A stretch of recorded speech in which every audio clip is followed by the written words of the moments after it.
Hey guys, welcome back to a new episode of The Life of a Makeup Artist. I am just like, this is real 2023 energy, okay? Because we had to bring the best of the best.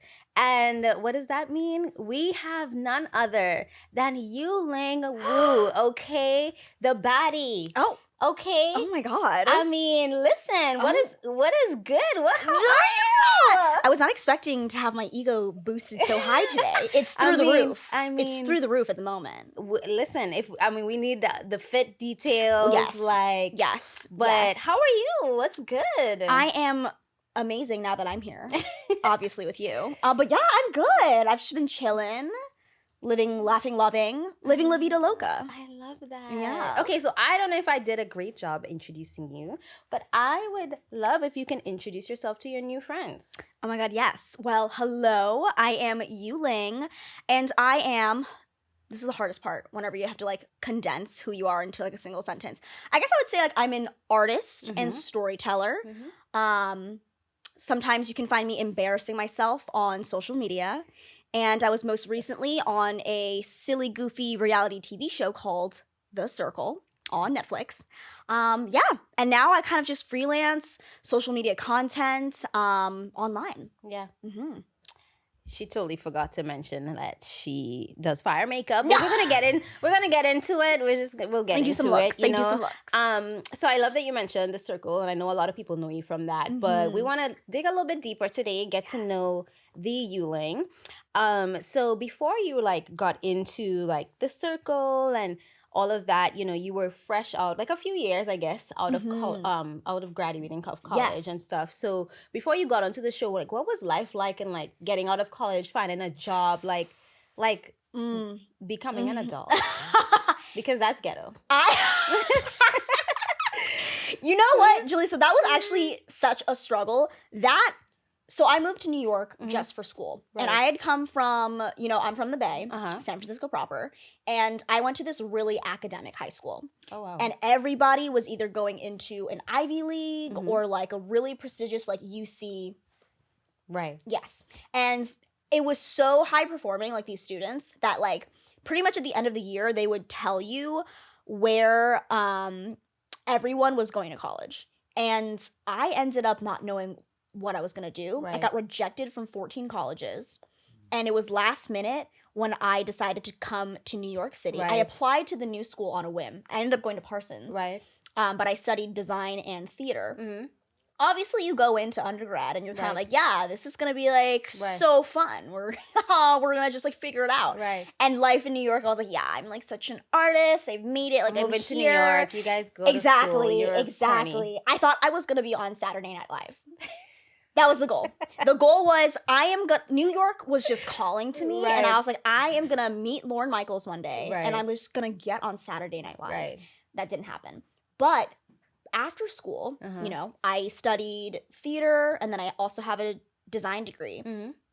What the fuck are you supposed to do with that? Right. Either you're extremely talented and you know for sure I want to be a fashion designer, right? Or I want to go into I don't know, whatever it is, whatever field in industry. I did so many different things. I didn't really know what I was doing. Right. And coming from, low income, my family is not rich. Right. We come from humble beginnings. They weren't I'm going to support you. The difference with some of these kids who get to stay in New York post art school is that they can coast off of mom and dad's money. Right. For me, it was... They're where do you live? Upper East Side? Exactly. Oh, yeah, Soho. Or whatever random... Right. Who's living there? Who's living in Soho, first and foremost? Right. But, for me, it was very much if you can't figure your shit out, you're coming home. Yeah. And that's not, the worst thing that could happen. Right. But for me, it felt I cannot go back there because there's a reason I moved to New York. I need to fucking make it here. So it would have made you feel like you failed. Yes. And that's okay, knowing that now. Right. But I didn't even know, what the fuck I was doing. Right. And I think within the very first few years of college, I felt fully like a failure. Right. I was still working my service job, which is awesome. There's, service jobs. People who work service jobs are not appreciated enough. Right. And I would also say that, people who have never worked a service job just don't understand that is a true grind and hustle. Right. So I was working a service job. I was living in a windowless apartment. Oh yeah. it had no windows. Welcome to New York. That was a rite of passage. Yeah. Yes. And I almost lived in this apartment in Chinatown because I actually didn't have any money. So my mom was like, I actually went begging to my mom saying, Mom, do you have any connects that you can hook me up with? Right. She goes, oh, I know just the thing. I'm like, oh, do you? She goes, I have a friend. She's got like a newly renovated apartment, like brand new furniture, and it's a studio. And I was like, oh, slay. Right. I get over there. This apartment has not been renovated since like the 1950s. An old Chinese grandma was living there, and she was like, I'm not turning on the heat for you. There is no electricity, or there's no Wi-Fi in the building, and I'm not going to turn on the gas. And if you want to cook, you can go downstairs and buy some dumplings. So I couldn't live there. I had to. That's when I moved to the windowless apartment place. But that's what I was doing, and I was a little bit on social media. That kind of became like a safe haven for me, where I've been doing beauty since like 2014. Right. And I've been deep into the YouTube world since even before that. Right. But I didn't start it until I would say literally like 2015. So like deep into the YouTube world, like Michelle Fandeep? Yeah. Because Michelle Fandeep. If you're from that era, you're like, you know. You started from the jump. Nikki Tutorials, Tati, do you remember Desi Perkins? The guy that used to do a lot of oh God, now it's gonna bother me. He used to do a lot of like creative makeup, Halloween. Not Manny MUA. No. Before that. Yes, with a okay, it's gonna bother me, but I'm gonna remember and I'll talk about it later. Okay. But it's like, fuck. Yeah. But that era. Yeah, though. that era. That era of like people just sharing their makeup, showcasing, you know, whatever it was. And it was just fun for me. Like I just had that as sort of a thing that I could go back to whenever I was feeling sort of the weight of trying to make it in New York as an artist. Right. And I did have like a solo performance that I ended up doing. Really? I did. I had a one-woman show that I wrote and starred in. About what? Tell us. That's one. So cool. Thank you. That one was called Dream American. And it sort of explored my identity as a first and a half gen Chinese American, but specifically sort of paralleling how I feel being an immigrant is like being an artist, where you craft something out of nothing. Right. Looking back, sometimes it can be a little bit cliche, but it explores that via the relationship of me and my mom, which has always been a little bit tumultuous. Yes, I definitely know. Am I going to air out my trauma right here? Yeah. I mean, trust me, me and my mom have gone through it. Like, she sent me back to Trinidad to live. We've gotten over it, but yeah. I don't think I've ever said that on a podcast, but we were not the great friends. Oh, yeah. I told my mom to go back to China. She said, fuck you. She said, fuck you. I brought your ass here. Right. So now get out. So now, yeah, exactly. She goes, I will go back and you will be the one stuck here. I'm like, period. Yeah. But yeah, so what was I even saying? Yeah. So essentially it was literally working the service job, having no idea, direction. I felt like such a failure. And it wasn't necessarily a failure because, you know, I think it felt like I was a failure because I was like, here's this job that I'm doing. It's not related to anything that I'm studying. How am I supposed to like go from where I'm at now to anywhere else? Because you apply for any sort of job and they're like 17 years of experience. Right. Like, isn't this entry level? Right. The fuck? 2 degrees, master's. Yeah, literally. And the pay is the same entry level pay. So why are you asking me? An hour. Right. Yeah, exactly. So I'm like, what the fuck? And so it felt really sort of, kind of like hopeless at sometimes. Depressing, for sure. So did you sign up for jobs? Because I mean, you worked your service job, but eventually I know you kind of like started to like work in social media and stuff, but how did your introduction into that happen? Yes. So I was applying to jobs not very seriously. I feel like I was doing the service job because I'm the kind of person that's kind of like, if I haven't figured it out, I don't do anything. Like, I know that there are people who are so good at sort of like improvising. They're kind of like, I'm going to go out for it. I'm going to do it. I'm the kind of person. It has to be perfect. I'm a planner. Yes. But it's a gift and a curse. It is. It's the Capricorn in me. Yeah. In us, isn't it? Yeah. Aren't we both Caps? Yes. Love. But it's literally like I have to have the vision, and until I have the vision, I will not do anything. Right. And you're looking at jobs like, exactly. I'm looking at jobs like I'm too good for that. I'm like, what am I saying? Girl, I don't even have a job. Like, bitch, you're broke. Apply. But I applied to like random ass jobs here and there there was this one job at this place called The Wing. Uh-huh. I don't know if you've heard of it. It's a little bit I've been infamous. There. Oh, have you? Yes. Okay. I wasn't a member, but I've been. Yes. So you're slightly familiar with The Wing, but I had applied. This was like height of like the girl boss era. Right. Or right before this was like during the girl boss era. Right. Everything is millennial. Everything is millennial. Everything is millennial pink, girl boss era. Yep. And I applied to this like social media associate job because I feel like any millennial can be like, yeah, I know social media. Right. Because we kind of like grew up. We built this. We built it. Exactly. We built this. Right. The Vines, everything. Right. Like we built this. Right. So I was like, of course I could be social media savvy. I have, design skills, and I also have a background in like writing, theater, whatever. Right. So I feel like I could do that job. Right. Also such a new space. Like even in 18 or 2017. People were just figuring it out. People were just getting jobs in social media because I was like, I think I could do this. It was like just kind of started becoming like a full-blown industry. Like we were still at the height of like, I would say, like OG YouTuber influencers, like beauty gurus even. Yes. I actually have not heard the term beauty guru in such a long time. Yeah, thank you. But that was the time. Thank you, world. We're good on that term. We're done. So I applied there, and months and months of waiting, I thought that I didn't get the job. And randomly, after I kind of hit this low because I was like dating this loser.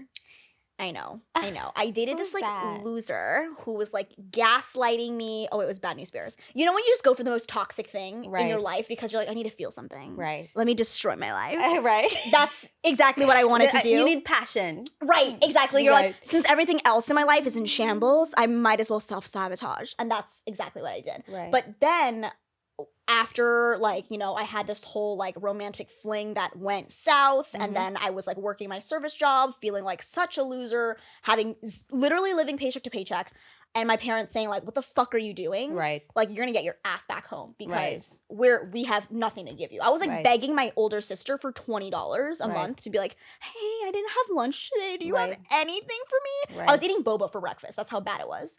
Wow. Like whenever I would open the stores, like the shifts, I would start the shifts, cook the boba, eat the boba on the side. I had like a little serving as my breakfast. Anyways, I applied. Right. And months later, they reached back out and they said, hey, are you still looking for a job? I'm like, bitch, yes. Yeah. And they're like, sorry, we just got around to looking at the applications. And I went through a process and did a project, whatever. And I got hired as a social media associate at The Wing. How long were you there? I was there for 2 years, or maybe a year and a half. I was there until 2020 when they got canceled. Mm-hmm. But I imagine that you learned a lot on so much. I mean, like, that was a little bit of background about them is that they are, they were a co-working space for like women, gender non-conforming folks. Right. They were trying to be like a feminist WeWork. Right. But I think what happened was that's kind of like at the height of obviously like the language. Everybody was trying to be like extra inclusive, or like it was. You know how right now it's almost like super trendy, or it was super trendy to be extremely inclusive. Right. Now I think we've kind of come to a level where it's like that's the standard that we're expecting. Like if your products if your products aren't including like a range of people or like range of shades, for example, you're gonna get roasted. Yeah. But previous to that, it was kind of like, here's 4 shades, and people would eat it up. Right. Yeah. So I think they were the trend mood comments be cracking me up. Exactly. I just go there to be like, oh, this is what the drama is. And then you just want to see when they launch a new product, like, what the fuck are these bitches saying about this? They're like, pass. Exactly. Yeah. So they were sort of like, we're a haven for women, especially because at this moment, Hillary Clinton had lost the election. And so a bunch of women were like, they're like, oh, this is the time to kind of bring women together. Right. Unfortunately, what ended up happening was like, it became known as a space for like white women, right? Because you pay a premium to be there.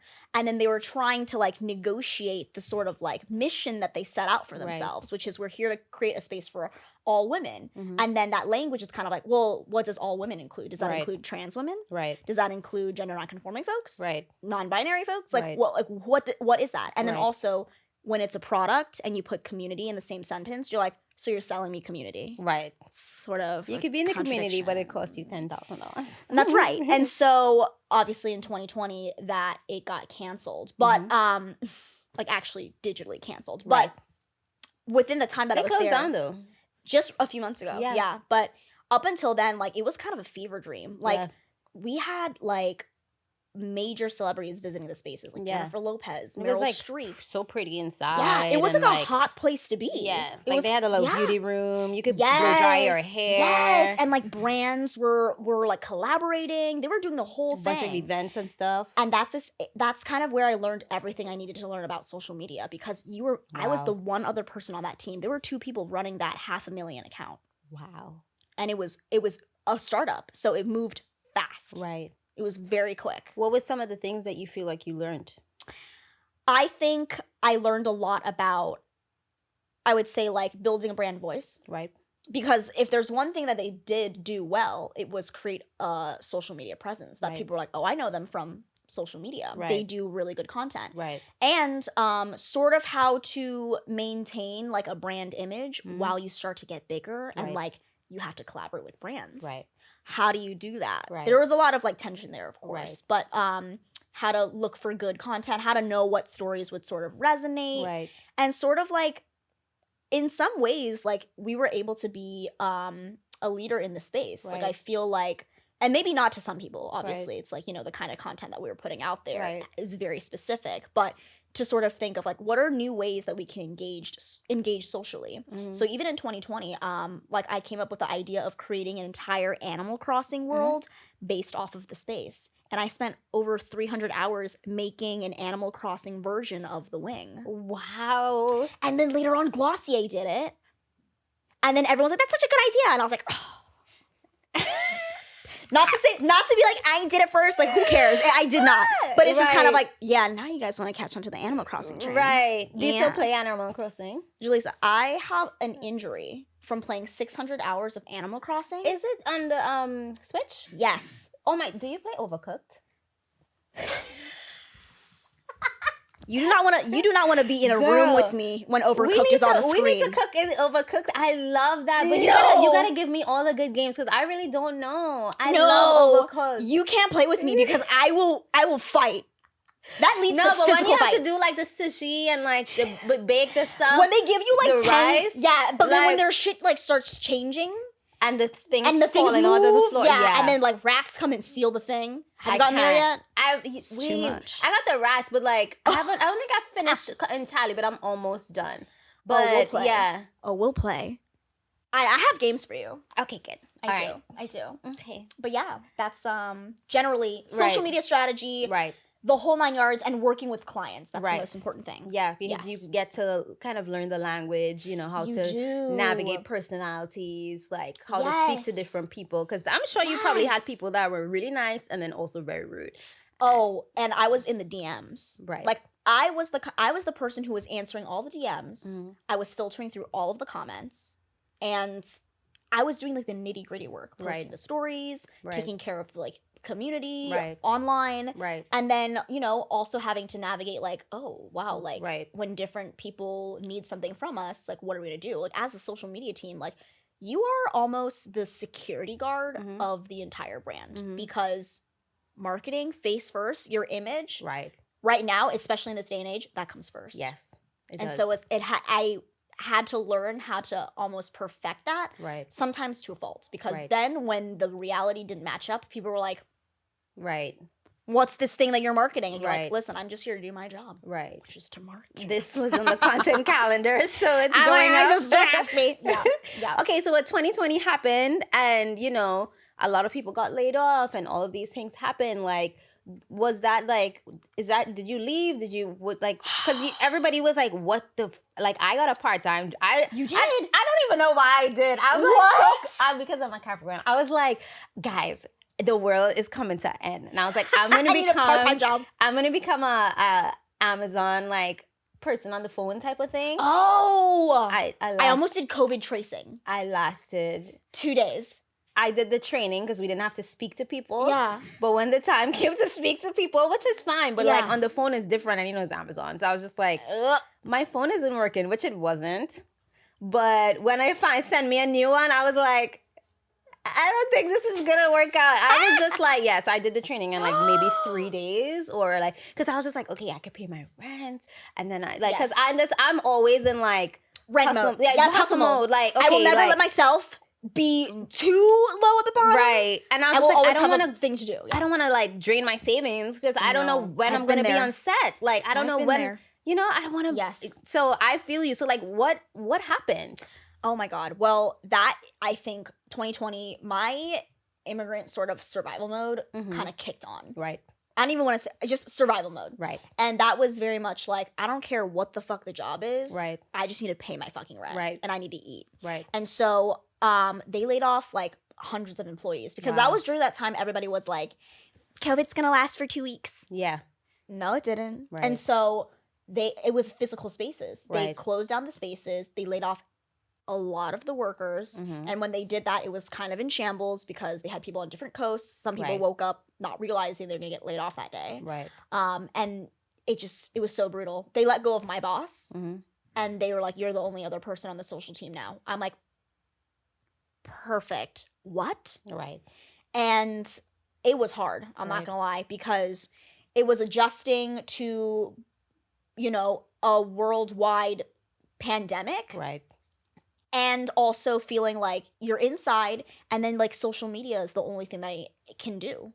And that also was like so oversaturated because in fact, I think that really is kind of what launched us to where we are today. Right. Like being so chronically online is the fact that we had 2020 with us. Right. And so after that, it was just like, it was almost honestly a fever dream. Like I don't even remember half of it. It was just so like, I don't even want to use the word traumatizing. I want to say more so that like I was on autopilot. Right. I was like, I just need to do my job, do this thing. I was still living in my windowless apartment. Right. And I was like stuck in, I was Imagine being in there. quarantine in a windowless apartment. You don't know what time of day it is. Then you're like 5 shades lighter then. Oh, I was pale as a ghost. Yeah, it was not good.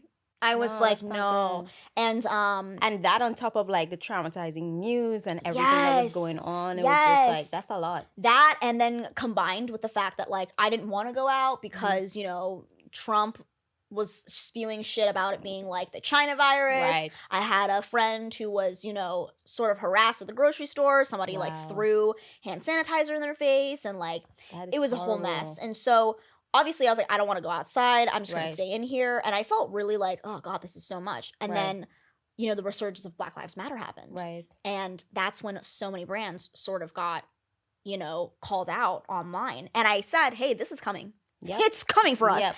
And nobody believed me. I said, no, this is happening. Right. No, everyone is paying attention because we're all inside. And then they're like, wait. Like it's almost like everybody woke up because it wasn't things that were new. It wasn't new. It was not new. This happened years ago again. The conversations were just not new. Yeah. But I think for the first time there was no excuse to not pay attention. Exactly. Because you could go outside and be like, oh, I'm gonna just like, do my job and not look at the news. Right. And then, it is what it is unless you actually are tapped in.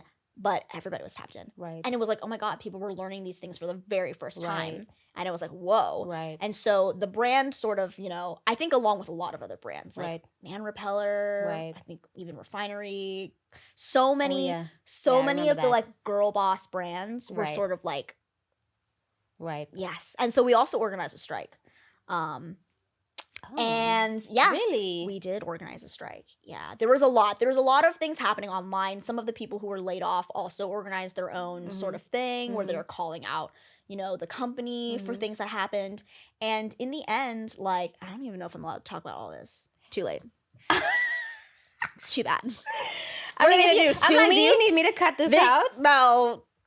They don't exist anymore. But it pretty much was just like, it was in shambles. Like everybody, it crumbled. And after we organized a strike, we wanted to still work there in a way. We wanted to be like, we could make it right. Right. Well, we thought. And then we were like, maybe it's beyond us. Right. And after that, sort of the public image was a little bit in tatters. And I think that they didn't know which way the company was going to go because like, what are you going to do when you're a co-working space in the middle of a pandemic? And so after that, they had another round of layoffs. And that time I was like, let me go. Let me go. Yeah. And I left. And after that, it was still survival mode. Right. So I immediately was like, what can I do? What can I offer? And I was like, I can do social media freelancing. Right. And immediately I got 3 clients because I had already been plotting this. I knew that it was coming. So I was like, if I have to go, I have to make sure that I can still eat. Right. I lined up. Some of my friends got me some contacts. Right. And I started working for some smaller startups, some smaller small businesses, whatever. And at one point I had 5 clients and I was working like 50 hours a week. I don't even know how many hours are in a week, but I was working around the clock. It was like I would wake up, be in meetings until 6 p.m. From 6 p.m. to midnight to sometimes 2 a.m. I was just working. Because when people said they needed a social media manager or like a consultant, they actually just mean we need someone to run the whole thing. Right. Strategize and like graphics, content, answering the DMs, all of it. And I was like, I don't care, I'll do it because there was no choice. There was no choice. There was no choice. Right. So I did that for literally a year. I got so burnt out. I was actually like, I was not okay. I was not okay. Yeah. But so what was the breaking point where you're like, I have to stop? So at that time, I was really grateful to just have a job. Right. Because so many people were struggling. And, you know, my parents lost their jobs. Right. And, you know, I made more money than them my first year working than they had ever in their lives. So jarring. And so much guilt too. Yeah. Because you're like, oh my God. Like I did their taxes. Right. So I knew everything. Right. And when I see how much I made compared to how much they made combined, I was like, over the course of the years, I'm like, damn. Right. Wow. So for me, I was kind of like, I wasn't in a place to complain, to be like, I can't believe I'm so burnt out. It was just kind of like, I pay my rent. Right. And I help my parents out when they need. So like, that's all that matters. But I actually started doing sort of more beauty.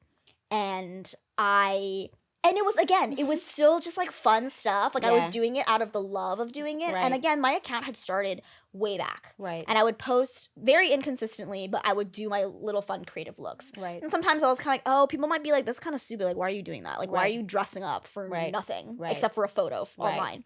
And I was like, I don't know. We're all inside now. Right. So like, what other reason is there other than because I want to? Right. So that started picking up. Mm-hmm. One post went viral. Mm-hmm. And I bumped up from like 5,000 to like 10,000, and I was like, wow, I'm famous. No, you know, I was like, oh my God, they're watching. You know that TikTok song where it's like, you know, when I get back to New York, have them call the publicist, like, no pictures, please, no pictures. Yeah, it was literally like, I was like, wow, am I an influencer? And so I was literally. I started doing that. Right. I got like my first major. I was also dating a loser at the time, but I got my very first like Savage X Fenty deal. That was my first like paid partnership. They were like, we'd love to pay you to be in some of our lingerie, and I was like, bitch, Rihanna? Yes. Yeah. Yeah. And he didn't like that, so I was like, okay, I'm still gonna do it because that's my bag. But I ended up doing that, and from then on, I realized like. I had so much fun making the content, and it was not paid. That's the thing. Right. None of this was paid. It was just for the sheer love of it. Yeah. Exactly. And I was making stupid content about like COVID-19, and it was funny. It brought me joy. I was just sharing things that I liked. I started doing like depression buys because we were all inside, and I was like, here's the shit that I buy. Right. And it was just my friends watching it. They're like, more. Right. And I was like, okay. Right. And I started doing that, and it just sort of like, you know, it was a fun, nice, small community that I had that I was like, wow, this is so fun. I'm just expressing myself, doing my own thing. Yeah. So what happened to the performances and theater? Like, did that just like on the back burner? Like, that is something that I always kind of grapple with. So when I had first graduated, I did my solo show, and I performed it off Broadway. Yeah. And she's a performer, honey. She's an actress or whatever.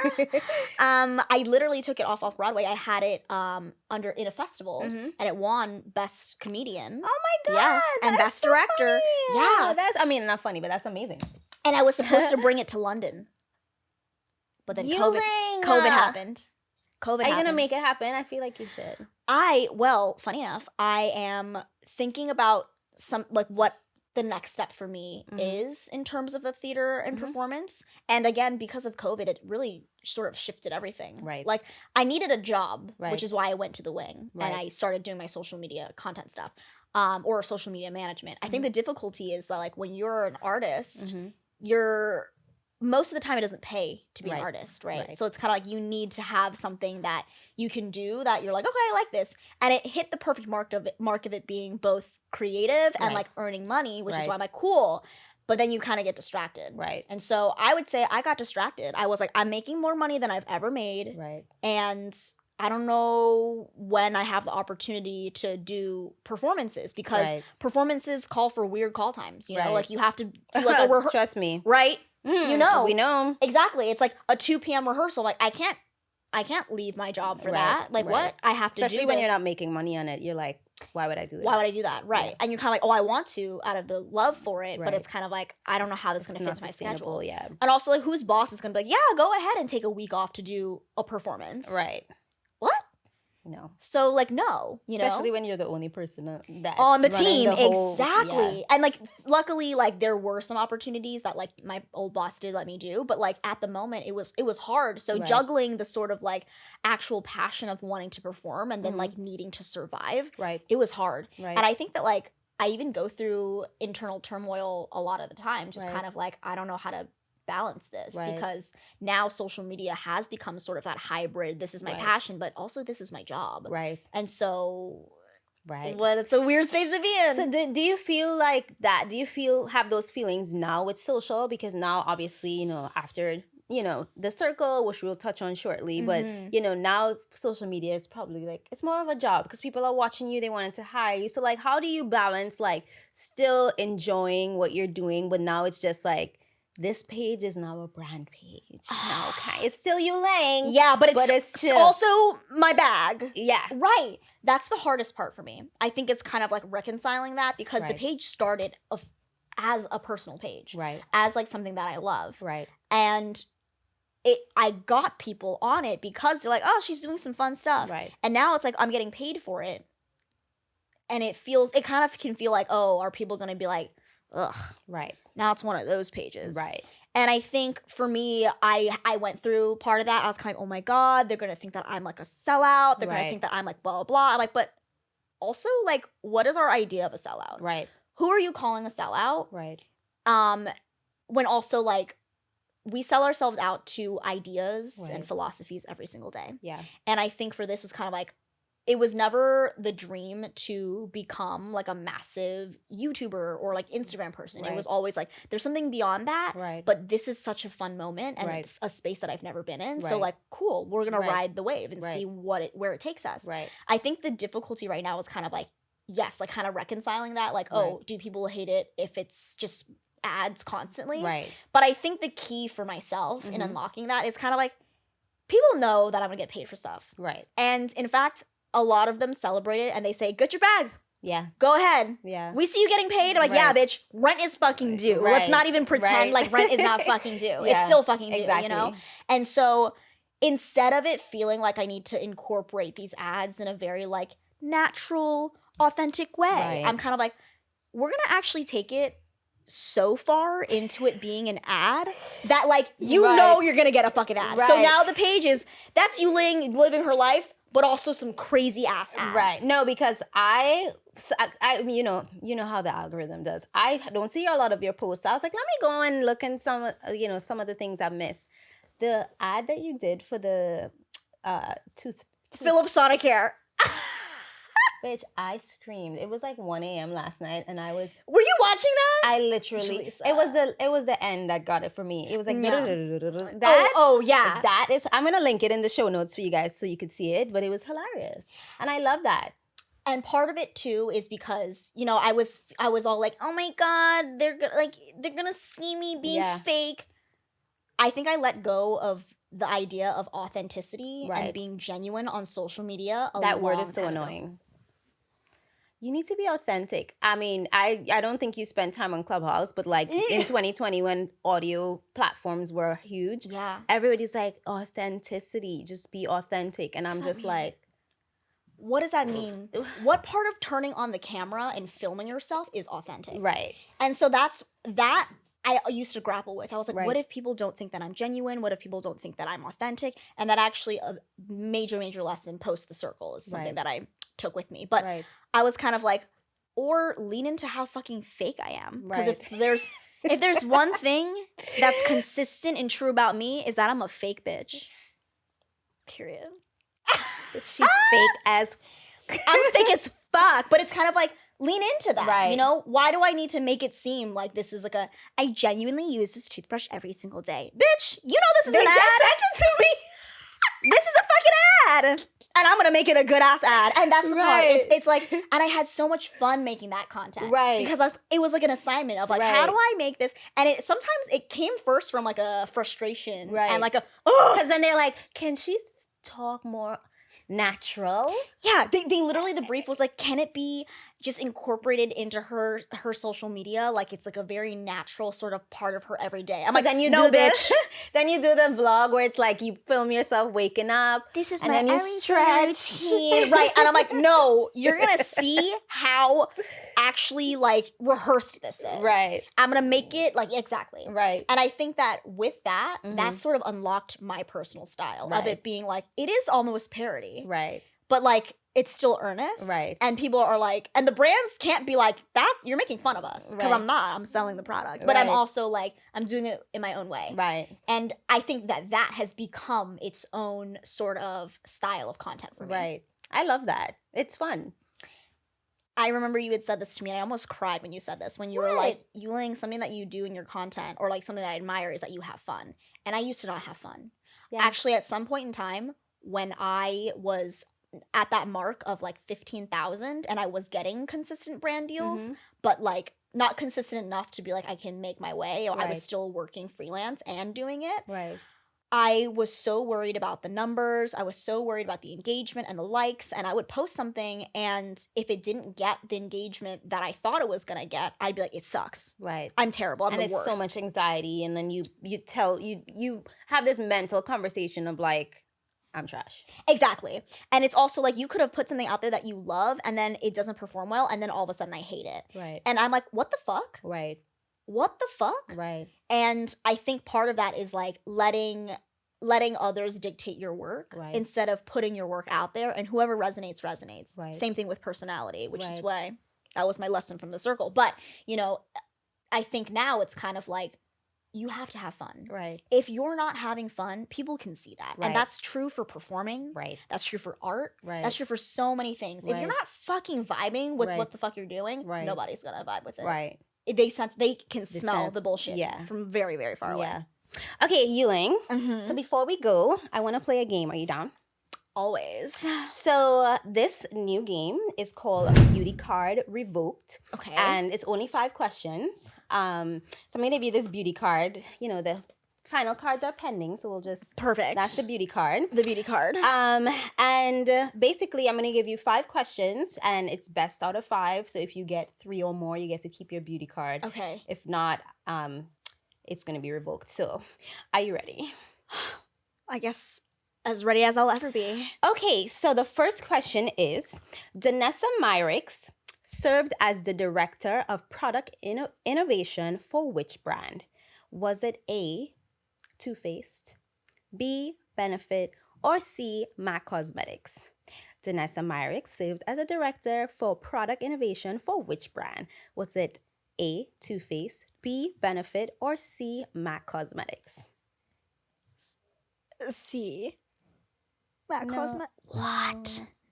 Fuck. What was it? Benefit Cosmetics. Fuck, yeah. Really? She made like most of those products. So that's why. That. So now you have more reason to love her because she knows her shit. Okay. Okay. Next question. On to my beauty card for my life. What store did Sephora recently collab with? Was it A, the Corner Store, B, Century 21, or C, Kohl's? Which store did Sephora recently collab with? Was it A, the Corner Store, B, Century 21, or C. Kohl's? C. Yes. Okay. Yeah. It is Kohl's. Oh. Sephora collab with Kohl's. Ulta did in Target. Okay. My God. I knew Ulta was a Target. Yes. Okay. Okay, so MAC is a hugely popular brand founded in Toronto, Canada. What does MAC stand for?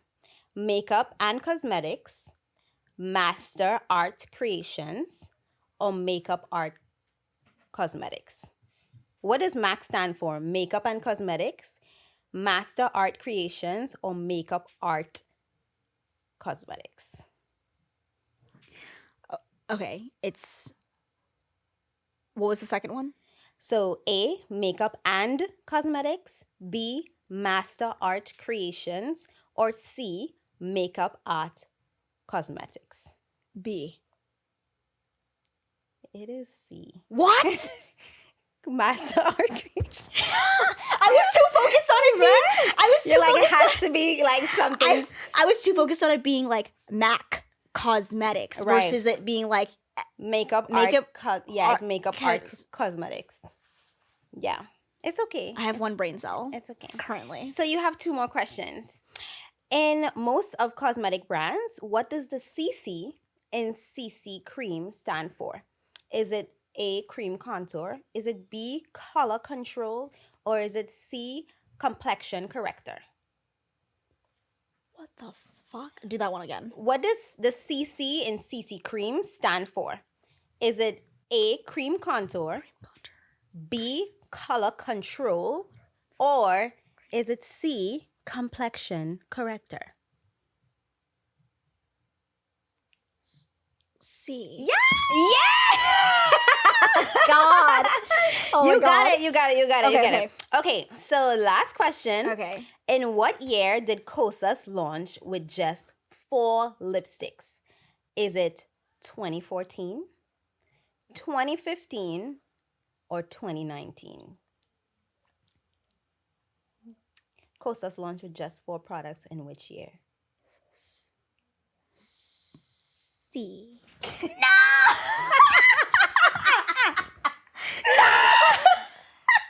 My car! It was 2015. My car was snatched from right out under me. Sorry, Yu Ling. Fuck, 2015? Yeah. Why did I think they were a new brand?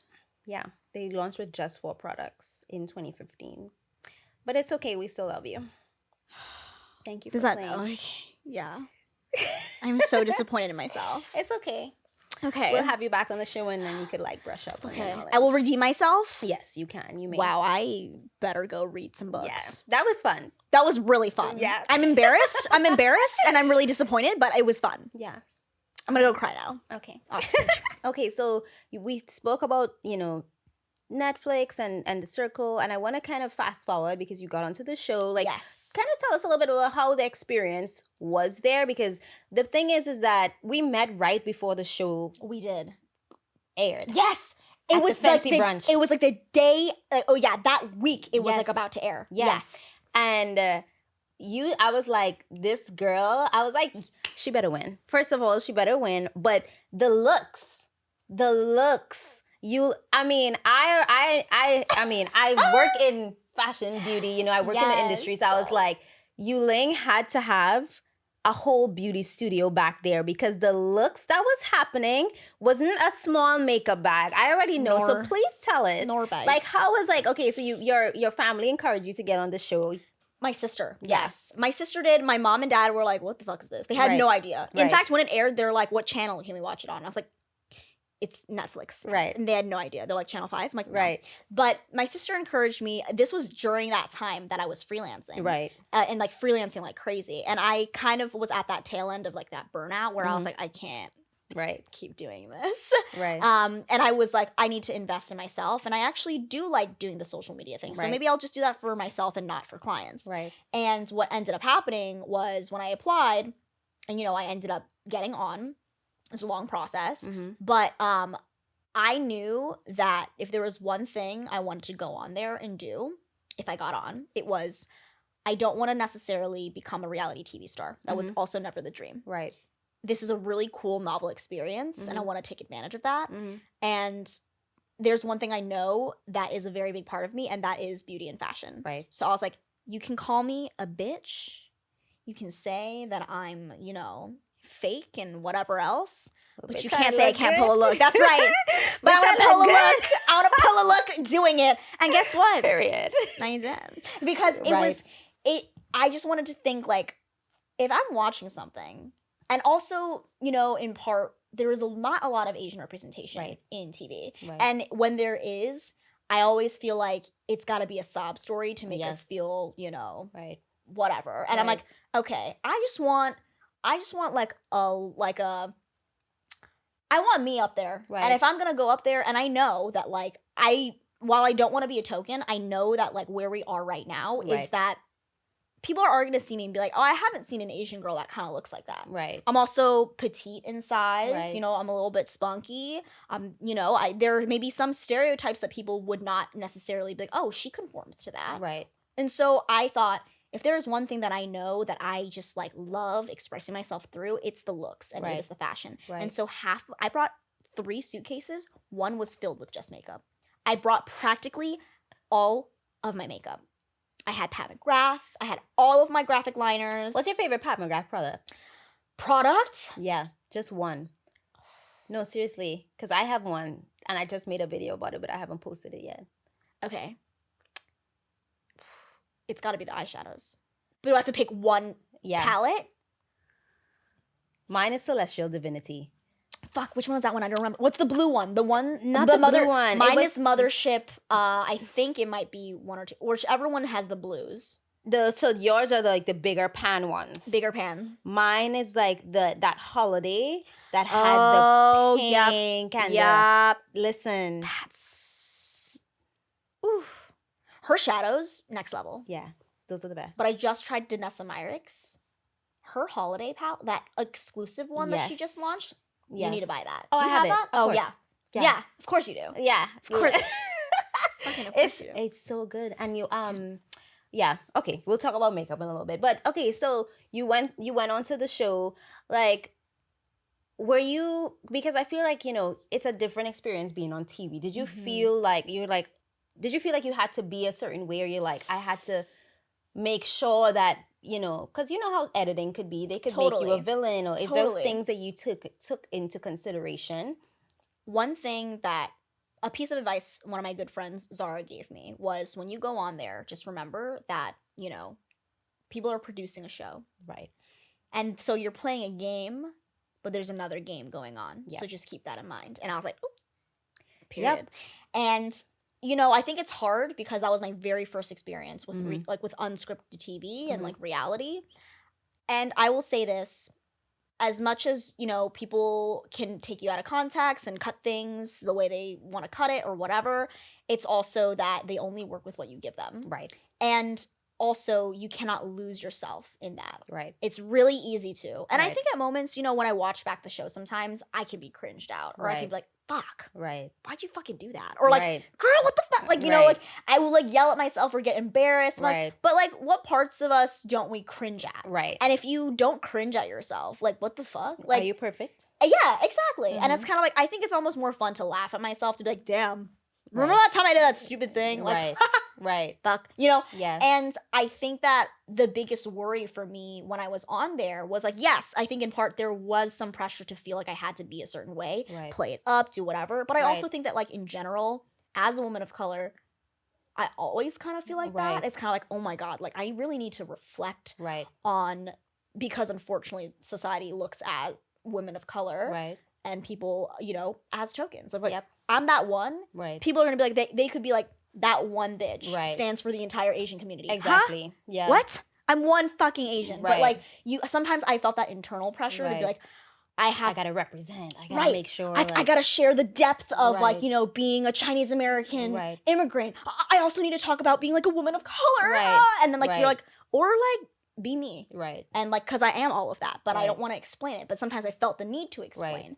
And I think that the biggest thing is that, like, maybe also growing up, you know, as, you know, a woman of color, an immigrant, is that like, I always want to be likable because in part that is a survival skill. Yeah. Yeah. To be able to be liked. Yeah. Especially by white people. Right. And so I have a hard time navigating that, especially being so online. Right. But with that show, I was working kind of in beauty and working, yes, yeah. and it's so much about that. Right. And I think that a lesson I took from it, especially after going through it, and it was such a great experience. Like I would not trade it for the world. Right. But after going through that, I kind of realized like people are gonna fuck with you or they won't. Right.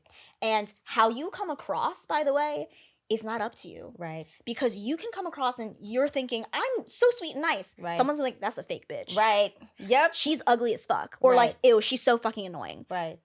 But something that I keep reminding myself that's just as important about the art that you put out there is you don't put art out there so that it's liked. Right. Would you rather put out lukewarm art? Right. Or would you put out art that makes people either fucking hate it or fucking love it? Right. So I think for me, it was a lesson in you need to always just be yourself and put it out there. Right. Of course, you can sometimes be cringe and like embarrassed at things that happen or that you do put out there, but like you're a person. Right. And also that people are going to perceive you how they choose to perceive you. There's no controlling that. Literally. So don't apologize. Yeah. Unless you do something wrong. Yeah. Well, post show, like obviously now you're out of the show and it's like fucking boom. Yeah. Social is blowing up. Everybody's like, you when I interview her, you like, like everybody wants fucking Yu Ling. Like, how did you deal? Like, what was some like? Well, the two-part question. Like, how did you deal? And then like, what was some of the lessons like you mentioned earlier? Like some of the things that you learned from just like being on the show and post show. Yes, I would say dealing with the sort of influx of attention, because I don't want to say fame. I don't think it's there. I think it was a lot of attention. Right. And it's a lot of eyeballs on you overnight. Right. Because the show comes out in a matter of 4 weeks and then like people build up followings over the course of years. Right. And so I'm like, where the fuck did these people just come from? Right. It was so new to be like seen so much. Right. And I was like, oh my God. Right. Like, what the fuck? And so I think part of that was I leaned heavily on my friends. Right.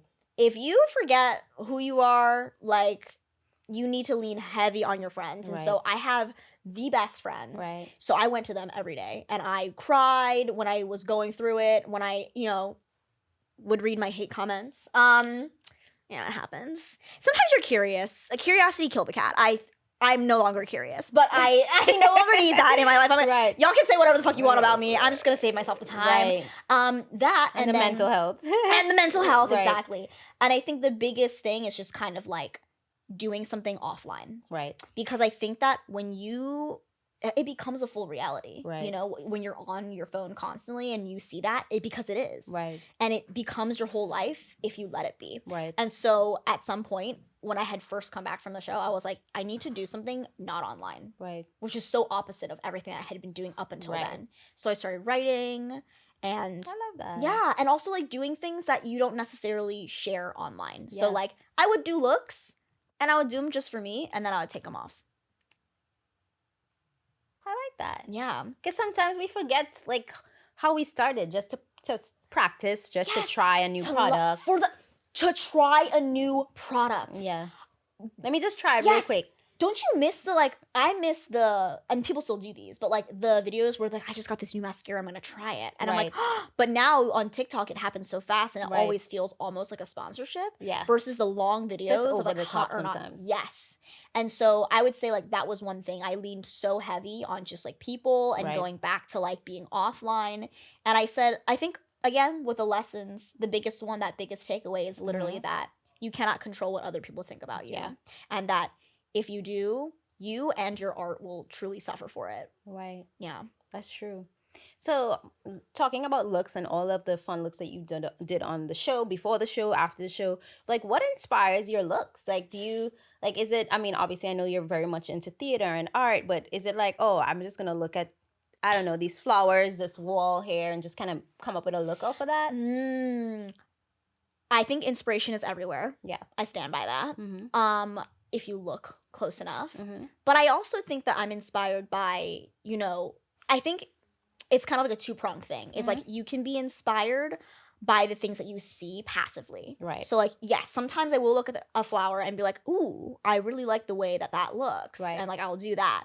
Or, you know, I'll see, like, the gates around Brooklyn and be like, I love that, like, swirly design. I'm going to do, like, a look based off of that. Right. But I also think it's about, like, consuming artwork as well, but, Right. like, purposefully and intentionally. Right. So I'm not saying, like, just scrolling online, but, like, Right. going to a museum. Right. Going to a bookstore, reading. Right. And, like, things that maybe are less visual Right. that inspire me. Music, words for Right. sure, like poetry. Because I think what's hard is that in this day and age, we see so much visual media. And then you sometimes subconsciously like mimic it without even knowing, because you've been watching it the whole time. And Exactly. You're like, I'm gonna do this, but it's just like because you saw it like 5 times. Exactly. And you think it's your idea, but it's not. And like similar styles pop up. And that's great because you Right. do want to be trendy sometimes. Right. But I think to have your own style Right. is really to kind of be offline. Right. And it's not afraid to reference. Like, Right. not Of afraid to course. reference or to reference. But like, yeah, Right. you want to reference, but I think it's sort of like to really truly inspire oneself is like you need to step back and find different forms of inspiration. Right. Because you don't want to just look at pictures all the time. You Yeah. also want to have conversations, Right. you know? Talking to people, talking to you, that's inspiring. I'd be like, damn, what? Like if somebody were to be like, make a look based off of Jaleesa's personality. What Do you would know you what I make? What would you do? Ooh! Okay. Like a peacock inspired sort of look. And I would use, I mean, obviously because I'm seeing it right now, you've Right. got a bunch of glitter, but like something super colorful, dramatic eye. Okay, very Trinidad. Right. Okay, you know, but I want to play with textures. Right. You know, so I might even put some feathers on the eyes. I might even do like a peacock eyelash. But like, you know what I mean? It's kind of Right. like an assignment that you wouldn't find. Right. Yes, I'm always looking for a wild assignment and Right. something that I know is gonna be fun. Right. Always, where I'm like, ooh, I want to do that because that would be so funny. Right. And how can I keep working on that and iterating? Do you think that is what also like impacts your personal style as well? Your style Yu Ling? My styling, yes. I would say in part also because of my size. Right. It's so hard to find clothes. Right. You have to be creative. Right. So you can't look at the thing for what the thing is. Right. Like if I see, like this blazer. No, Yeah. it's not. No, this is like a objectively beautiful blazer. But Right. I'm like, It's beautiful. thank you so much. I did spend a pretty penny on it. But like when you see something like, that could fit me. yeah, you inspire it. Yeah. Like, you know, when you see something and you're kind of like, Right. that's cute, but I don't love it. It's not usually my style. Right. I think it's like instead of seeing something as what it is, you have to see it for what the potential is. I like that. Or like how you can make it your own. Right. Because for so many things for me, it's like that doesn't fit me. Right. It'll never fit me. Right. What happens if I tailor it? Right. What happens if I add this thing to it? How do I Right. style it? Right. And so I take it from so many inspirations. But also my mood affects my style.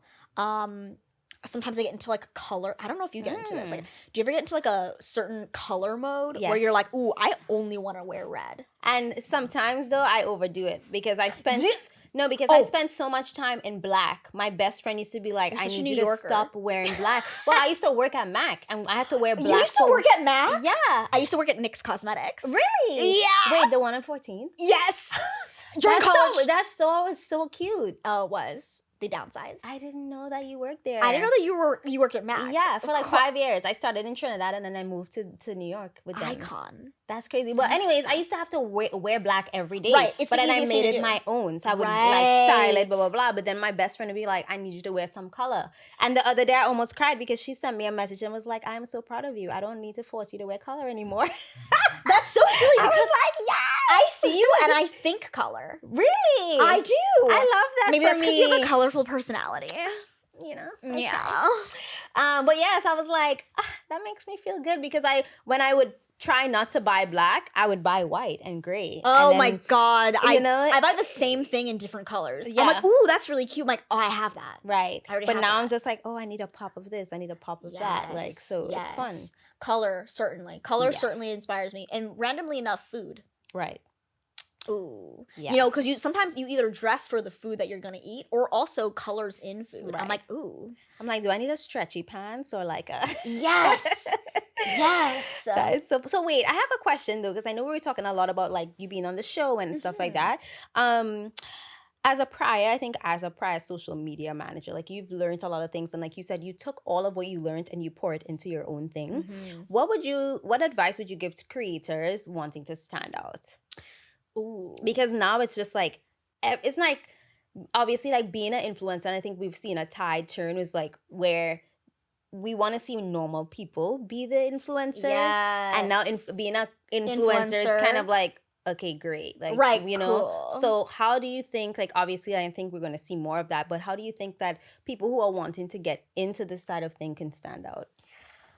I have such a love-hate relationship with sort of like, you know, monetizing or like putting things out there with the specific goal of like making money off of it. Right. Because for some people, you know, I think some of the most successful people, and like sometimes not true, but like some of the most successful people shared out of a love of sharing. Right. That they really were excited about the thing that they were talking about, whether that was food, fashion, beauty. That was the birth of YouTube. That's why it blew up. It was because it was a shared space, and one, you would go to that one person because they were talking about the products, and you're like, yes, oh my God, I love that lipstick, or like, oh my God, did you buy that because of this person, or like whatever. And so, okay, I'll answer just like kind of two-pronged. One, I think to stand out is to remind yourself that there is actually no way of truly standing out. That when you think that you are unique, you are actually not. And I think the most beautiful thing is that everything is shared. So share it. Right. Don't gatekeep. Stop gatekeeping. But like to realize that like a style or you know, an art form or whatever it is always a reference to something larger than you. Right. And so to be okay with not being like, I'm special and I'm an individual. Right. Maybe stop trying to do so much of that and just do your own thing. Right. Share from a place that you love. Share from a place that you actually love sharing. Right. And I know this maybe goes against so much actual advice, but for me, it's kind of like, don't focus on trying to make it a thing. Right. Like don't put at the top of your priority list gain followers. Right. Or you know, I'm in it for the notoriety, or like I need to get a paid partnership by the end of blah. Right. No, because I think if you do that, you will become fixated on becoming an influencer or a content creator or whatever it is, that like, what do you have to show for it? Right. What are you sharing that I would want to follow you or like do a thing with? If you do want to, you know, obviously I personally think approaching it with the mindset of, this is a thing that I love to do and that I love to share. Right. And here's my own twist on it. Here's how I'm going to showcase it the way that I want to do it. Right. So it doesn't matter who else is doing it like me, because it's just, this is what I want to do. Exactly. And of course, you're going to draw from other people's style and stuff like that, or if like you want to make content. But I think it always starts first from, what do you have fun doing? Right. And what do you love doing? Right. Share that first. And when you share, somebody will resonate. And I think they'll come when you sort of have that point of view and that voice from yourself. Because I think too many people try to like think of it algorithmically, which yes, there is an algorithm. And yes, there are so many things, but that's stuff you can Google. I think for me, it's just kind of like, you really need to be unapologetically yourself. You need to be having fun, and you need to love what you're sharing. Don't do it because you think that you're gonna gain something from it. Do it because you actually want to share. I love that. Yeah. Because it takes the pressure off of you. It does. And it could be so heavy and draining. Just this and like sometimes, like, you know, those feelings where it's like, oh, this didn't do well and I'm gonna delete it, and then you leave it, and then after it starts doing well, and you're like, bitch, relax. Exactly. Exactly like you said, it's kind of like when you put it out there, and if it is so easily dictated what you like based on other people's reactions, did you even like it to begin with? Nope. You need to be so sure about the thing that you are making, and you need to love the thing that you're making, even if it's not perfect. And that's another thing, is kind of letting go of perfection, letting go of control, and doing it because just for the hell of it. Right. Yeah, fuck yeah. Do it because you want to, because you care, because you can, because you love it. But, you know, that game of comparison, that game of sort of like, oh, I'm not there yet or whatever, that will eat you. Right. It will eat you alive and you will fail because of it. Well, I'm sure that you felt like that before. What do you do to get yourself out of that, like, stop doing this? Yes. I remind myself that, first of all, it's not a competition. And second, that like there is so much space that can be shared. I think that especially in Western culture, it's so much me. Right. Mine. I'm the one. Right. I deserve credit. Right. Like, you know, and like there are certain contexts where I completely agree with that, Right. where like people's work can get stolen, and specifically women of color. And, you know, when you don't name the reference, I don't fuck with that. Right. But I'm saying more so in terms of it being like, you know, like so caught up in sort of like being known that like that can stop you. Right. And sometimes whenever I look at someone who's like growing at a faster rate than I am, or like, you know, oh my God, like this content did not perform well, and like I hate it, and like I'm just doing the worst job ever. Right. It's okay to take a break. It's okay to step back. But again, to always do something outside of just that. Right. Don't only have the social whatever passion it is, whether it is social media and like becoming a beauty creator or whatever. Don't only have that. Right. Have something that you only have for yourself that's offline. Right. Whether that is knitting or you know, cooking or whatever it is. Keep things for you that you can protect and have, and people as well, because if everything is online, your whole world is online. It's too much. Yes, and you're going to lose sight of where you are here. Yeah. Yeah. I love that. Yeah. Wow. Did that get deep? Yeah. Did we slay it? We did. Oh my God. Okay, so now I want to ask you before we wrap up. Yes. What are some products that you are loving right now? Because I mean, there's so many. There's so much. Yeah. Okay. It can be overwhelming sometimes. Isn't it? Because we try so much. Yeah. But some of the things really do stand out. They do. The Haws Lab foundation. Bitch.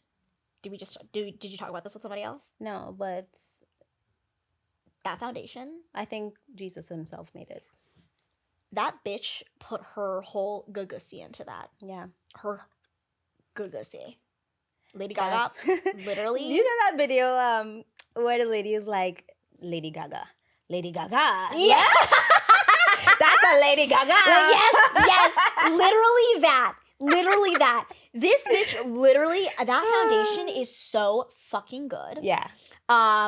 Obviously the Danessa Myricks limited edition palette that she put out there. Yes. This small brand called Espresso. I've seen their stuff. Okay, I'm using their eyeliner. It's so sharp. It is like they did the perfect jet black liquid eyeliner. I love that like that liner. So I would say that. I'm trying to think of what other lips. Citizen Cosmetics. I haven't tried. Sir John, Beyonce's. Citizen. I know. Yes. They have the lips. Yeah. The lips. I've been loving their lips. And this is Gwen Stefani's lip. The Give. Oh, yes. Whatever. She actually does a really good job. I'm trying to think if there's anything else that I really like in terms of... Persona Cosmetics. Yes. The bronzer. I love their liners too. Really? Yeah. I have not tried. It's pencil liners, but I really liked it. I'm a lazy girl sometimes. Yeah, Give me a quick little pencil, I'll buff it in, That's because you can make that look editorial. I need tips from you. I need tips from you. We need to talk. Stop. We need to literally chat all the time. Oh, and I'll say my favorite liquid liners or like colorful liquid liners are from Glisten Cosmetics. Glisten? I never heard of them. Mm-hmm. They do like the wet liners. The water activated liners. Oh my God, have you tried anything from Kaleidoscope? Oh, yes. Yes, I have. Oh, fucking, you saw those little shimmery liners they posted the other day? They sent those to me. Incredible. I was like, is that good? Is that even real? Okay, wait, I have 3. So Kaleidoscope, is it Kaleidoscope or Kaleidos? Kaleidos, I think. Kaleidos makeup. I really like the things that they're doing. Mm-hmm. And then 2 brands that we have once mentioned. Isamaya. Yes. And Unseen Beauty. Unseen Beauty. They do the like reflective makeup. So when you put Jaleesa, you would love this. When they put flash on one of the things, it reflects. So is it like Suva? Is it like neon? No. You know how like when people have those like silver jackets on? Oh yeah. It looks like that. With flash. Damn, I need to do a shoot with that. But yes, you do. But Isamaya, I'm loving everything that's coming out of her line because it is so unique. Yeah. And she really has a vision. She has a, I mean, I've gotten to work with her before, and she really, yeah. Oh, God. Yeah. It's real. Jealous. Yeah. She's so cool. She's so cool. And the thing is that she doesn't take herself too seriously. She shows up on set, like, it's chill. I'm just going to do my shit. And, like, people respect that. And I think, like, yeah. It's exactly that. I love that, too. That also as a piece of advice to not take yourself too seriously. Yeah. Because people be taking themselves way too seriously sometimes. Right. Because it's like, this is a business now. I am a brand. Like, laugh at yourself. Yeah. Come on. Yeah. Yeah. So what's next? Like, what is Yu Ling into? Like, what can you share with the girlies? 2023 is here. Yes. You know? Yes. I am working towards writing. Yeah, a little bit of like a different trajectory, but also hopefully more TV film. Oh. Yeah. So we need to make sure that we stay tuned. Oh, yes. Quite literally. Stay tuned, quite literally. Yeah. Oh, well, of course, you know, I am so happy that you made time to come and chill with me. This was so much fun. How can we find you on all platforms? Where could we look out for your writing? Yes. Writing is currently non-existent, so don't look out for it. It's also terrible, so don't look out for it. But you can find me on Instagram at Yu Ling Wu. Same handle on TikTok, even though I rarely use that platform. How come? So much pressure. Yeah. Or I know that I could be on there, but I think that's dangerous for me. Like, I think I would be too on there. Right. So I'm staying away from it now. Right. And YouTube, I think just at Yu Ling Wu. Or if you search Yu Ling, you'll find it. Are we going to see a resurgence of your YouTube? Oh, you are. You know what? You should come on. That'll be fun. Yeah, you should style me. And yeah, can we do like a swappy swap thing? We should do a swappy swap thing. Yeah. Yes. We'll talk about, so that you can stay tuned for. Perfect. Yes. Thank you, Yu. Thank you. Oh my God. That was so fun.